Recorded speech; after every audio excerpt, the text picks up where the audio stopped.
If you're stuck in a story. That's where you're stuck. There's a story you're telling yourself that doesn't serve you anymore.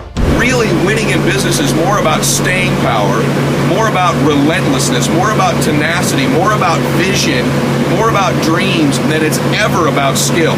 If you don't enjoy the victories as you go, your brain doesn't produce any dopamine, and you actually lose the desire to continue to perform. Need motivation? Watch the Top 10 with Believe Nation. Top 10, I got a top 10. Got my motivation high for my top 10. Gotta learn from the wise women and men. All my life, like na na na na.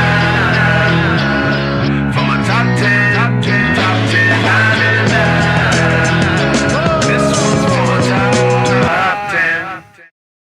Hey, it's Evan Carmichael, and I make these videos because you are probably the most ambitious person in your circle, but you know you're capable of more. And you get that push by surrounding yourself with the best. So today, let's learn from one of the best, Ed Mylett, and my take on his top 10 rules for success.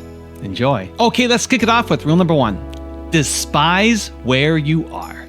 Some people deceive themselves into thinking they're further ahead than they are, right? Yeah. They're constantly, they always want to tell you how well they're doing, and they're sort of deceiving themselves, and that deception leads to lack of activity, drive, desire, blah, blah, blah. Uh-huh. You and I do the reverse. I deceive myself I'm further behind than I am. I know you do this too, because we've talked about it. I love deceiving myself. I love deceiving our company. I love deceiving the team, because I want us to feel like we got it. Malcolm X has this great quote. He says, "That which you do not hate, you will eventually tolerate." I'm a big believer, and I got to almost despise where I am right now, and I do. So I'm the kind of the king of deception with myself. Rule number 2, evaluate your story. If you're stuck in a story. That's where you're stuck. There's a story you're telling yourself that doesn't serve you anymore. And you have to evaluate what that story is. I'm serious. Right now, if you say, "Ed, I'm kind of stuck where I am." Well, what you need to do is you need to alter your associations. You need to do something in a short window of time. No question about it. You definitely need to evaluate what is no longer needed and evaluate the story you're telling yourself. There's all kinds of stories we tell ourselves that don't serve us anymore. This is critical. Maybe it's a story about your past, a story about your parents, a story about a previous relationship, a story about a success you used to have. You keep talking about that doesn't serve you to get to the next level.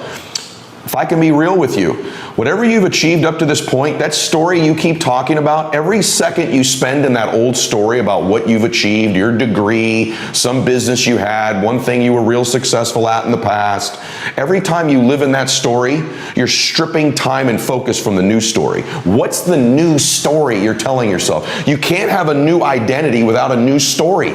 What's the old story you keep repeating? Maybe it's not a success. Maybe it's a failure that you've had. It was a business setback. It was the market turned. It was the economy. It was someone who did you wrong. A relationship that let you down. A business partner who wasn't consistent. A failure you've had. A poor decision you made. A mistake you made in your life. And you're repeating this story to yourself, simultaneously trying to create a new identity. You can't take that old story into the new identity. Rule number 3, dream big. You got to be able to have a big enough dream that the visions and the dreams of the people you're going to enroll into your organization, they're going to become a part of your team or your company, their dreams and their visions can fit inside this big one you've got. That's what makes you magnetic. That's what makes you compelling. That's what attracts people to you. And so anything, Art used to say, any church, Boy Scout troop, football team, you show me something that's winning, it's run by a leader. And leaders have vision. Where there is no vision, people perish. Where there's no vision, your business perishes. Where there's no dream, whatever endeavor it is you're involved in will eventually perish. But if the dream's alive, if the dream's big enough, you can accomplish anything, because you'll overcome the adversity, the tough times, the difficult times that the people who ultimately lose won't overcome. Really winning in business is more about staying power, more about relentlessness, more about tenacity, more about vision, more about dreams than it's ever about skill. You show me somebody with enough vision, a big enough dream, I'll show you somebody who will eventually acquire the skills, the talents, or the other people necessary to make that huge dream happen. But I've seen all kinds of talented people, all kinds of skilled people that succumb to adversity, to the difficult times, to the lows. Rule number 4, avoid your phone in the morning. Most of you lose control of your life in the first 5 minutes after you wake up. I talk about it in my book, and you begin to respond all day long. The first thing is this: the hardest thing you will do, and the thing that will change your life almost with the greatest impact, is to not check your phone for the first 30 minutes you wake up in the morning.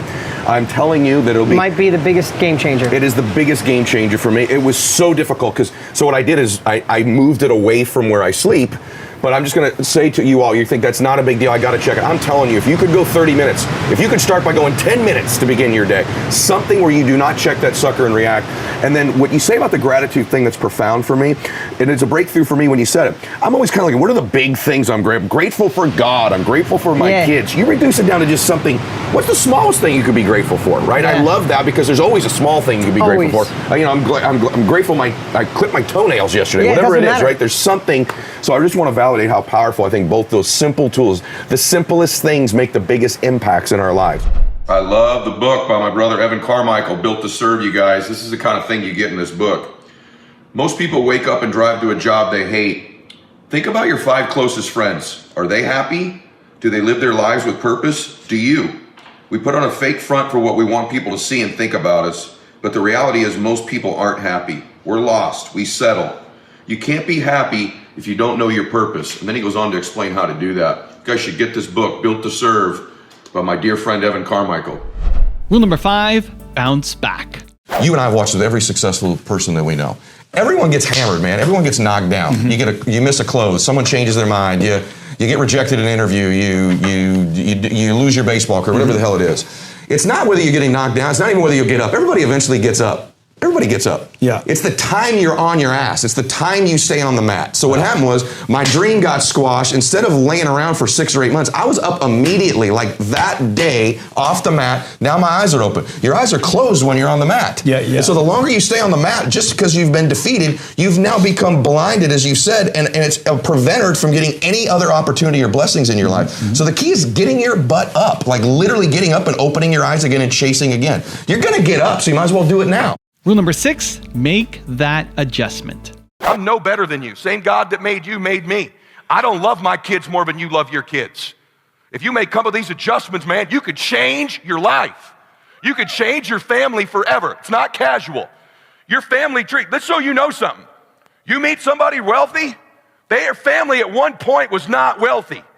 And then the one shows up. The one. One person changes the family tree forever. In my family, I'm the one.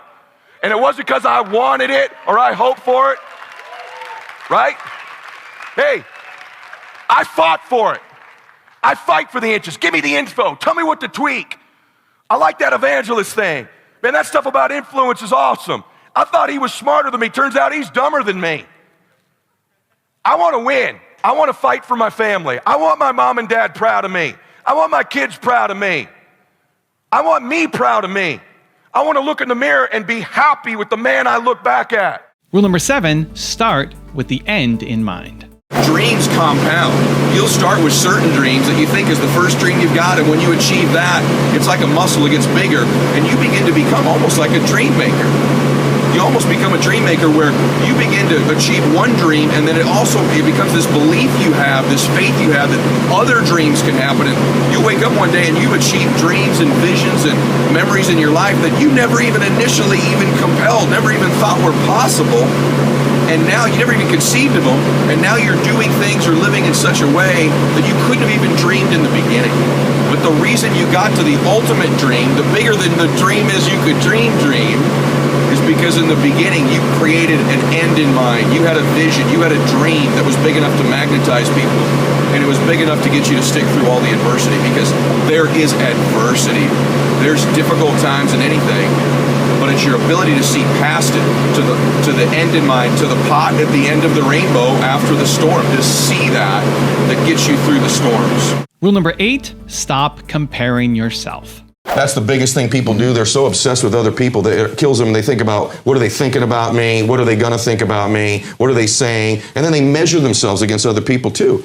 And I don't think, I've been around you. You're a powerhouse, but neither one of us are, Yeah, I think you were talking about Einstein at the break. Neither one of us have a super crazy off the charts IQ. Yeah. Right? I sure know you don't. So I'm going to talk to you for enough. I know for sure you You've don't. done that a couple of times now. He keeps taking shots at It's me. obvious. They're watching. They know. They've seen you. They know you. No, but the fact of the matter is you didn't get where you are. No, but you didn't get where you are because of some gifted, I gigantic can't wait to meet intellect. your wife, though, man. No, but it's a fact. Yeah. Both of us didn't get there because of some unbelievable natural giftedness we have that just produced success, right? So I don't measure myself against other people because they've got gifts that are different than mine. Yeah. Rule number 9, stop delaying happiness. Number one problem in the world today is people say, I'm going to delay my happiness until a future time. Once I get that relationship, then I'll let myself be happy. Once I have the house, then I'll be happy. Once I have the car, then I'll be happy. Once I have the promotion, I'll be happy. Once I have a certain amount of money, then I'll be happy. The problem is you have to bring you to all those places. And people think if I let myself enjoy my life right now, I might lose my edge. The athletes I coach think that all the time. Nothing could be further from the truth. In fact, if you don't enjoy the victories as you go, your brain doesn't produce any dopamine, and you actually lose the desire to continue to perform. There's a direct correlation between celebrating your wins and wanting to do more of them. And rule number 10, the last one before a very special bonus clip, is have fun. So we're here. This is the Global Express. Really, Global Express is, I guess it's the largest or one of the 2 largest corporate jets that you can really, viable corporate jets that are available. And so it's owned by Oracle. We're going to get on here. I hope the inside's great because if it is, I'm buying this thing.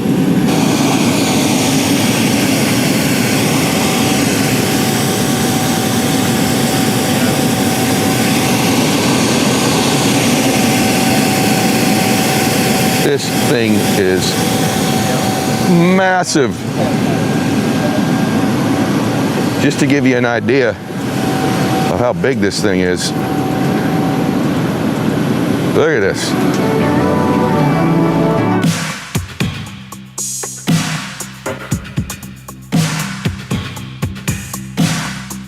Unbelievable. The interior is meticulous. It's got all the upgrades you would want, millions and millions of dollars in upgrades. In fact, it's probably got more in upgrades than the plane is actually worth. And so I'm going to pull the trigger on this. We're going to hopefully make a deal right now. If you're wondering whether I think 2021 is going to be a better year, I do, because making a bet that I'm going to be using this thing. So anyway, very, very excited about it. And it's my dream jet. Now I've got a special bonus clip that I think you're going to enjoy. But before that, it's time for the question of the day. I want to know, what was your single biggest takeaway from this video and your plan of action for the next week? When you watch a video and you get motivated, the science says you have a 35% chance of following through. That's not enough. But when you write down what time, what place, and how you're going to actually take action on it, you jump to 91% chance of following through. And when you have public accountability and you commit to other people that you're going to do it, it jumps to 95% that you will follow through. So I want that for you, Believe Nation. I want to know your single biggest takeaway from this video and your plan of action for the next week. Put it down in the comments below so I can celebrate you. You can change the chapters in the book of your life if you want to. There's a book being written about you. Even if you don't have faith, would you agree someone's probably paying attention to that you're here? Yes or no? Yes? You can decide, you and God, or you, if whatever you believe, you're the author. You can turn the page just like Max did on that golf course. I'm no longer that guy. I'm going to walk different, talk different, think different. It might be a year, 2, 3 before you make your putt. It might be a year, 2, 3, 4 before you get your big win, but you could decide now, I'm going to walk, talk, and be a different person.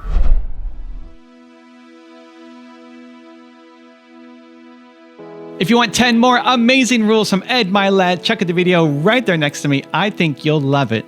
Continue to believe, and I'll see you there. Your identity is the thoughts, beliefs, and concepts you hold to be true about yourself. This temperature in this room is not based on external temperature outside. It's not the external things in our life that bring us bliss, joy,